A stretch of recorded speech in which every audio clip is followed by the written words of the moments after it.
அப்போஸ்தலர் அப்படின்ற ஒரு டைட்டில் வைக்கணும்னா அவங்க தேவனை தரிசிச்சிருக்கணும். இயேசு கிறிஸ்து என்ன பண்ணியிருக்கணும், அவங்க அவருடைய முகத்தை கட்டாயமாக பார்த்துருக்கணும். அப்போ தான் அவங்க அப்போஸ்தலர் சொல்லுவாங்க. அது இப்போ உள்ள காலங்களில் சொல்லிக்கலாம்.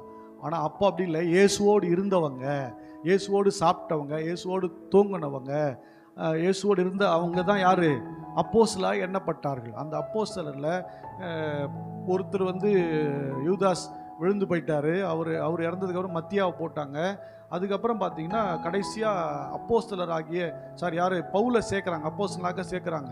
அவர் கூடவே இல்லவே இல்லை. அவர் சொல்றார், கிறிஸ்துவின் அச்சு அடையாளங்களை நான் தரிச்சிருக்கிறேங்கிறாரு. அல்லேலூயா. நீங்கள் யோசிச்சு பாருங்க. அவர் சொல்றாரு, என்னை புறஜாதிகளுக்கு சுவிசேஷத்தை சொல்லும்படி பிரித்து எடுத்திருக்கிறார். அல்லேலூயா. உன்னை எதுக்கு பிரிக்கிறாரு?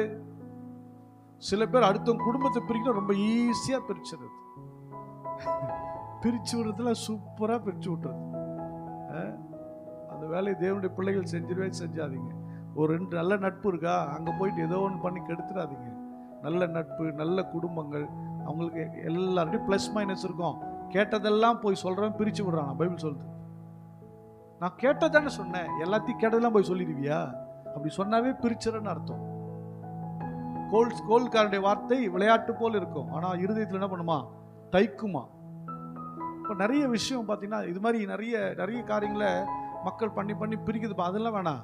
சுவிசேஷத்தை சொல்வதற்கு தேவன் என்னை பிரித்தெடுத்திருக்கிறார். அல்லேலூயா. நீங்கள் ஒவ்வொருத்தரும் சுவிசேஷத்தை சொல்வதற்கு பிரித்தெடுக்கப்பட்டவர்களாக இருக்க வேண்டும். அல்லேலூயா.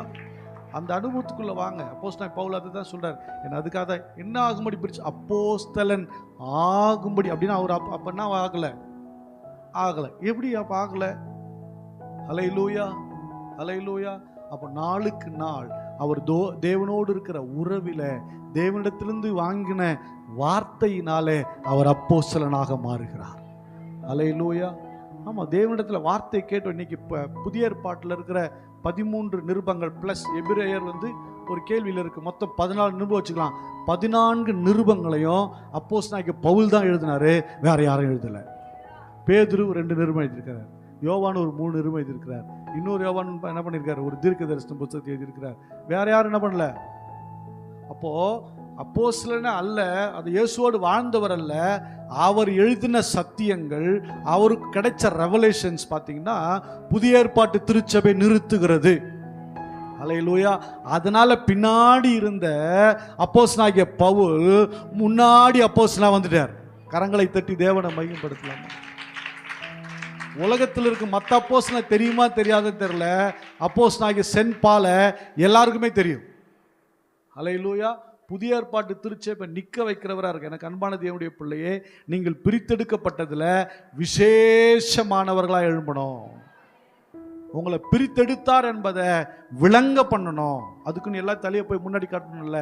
நீ இருக்கிற இடத்துல கர்த்தருக்குள்ள உன்னை வெளிப்படுத்த யாரை உன்னை வெளிப்படுத்த தேவையில்லை. கர்த்தர் தானாகவே உன்னை பிரகாசிக்கப்படும்.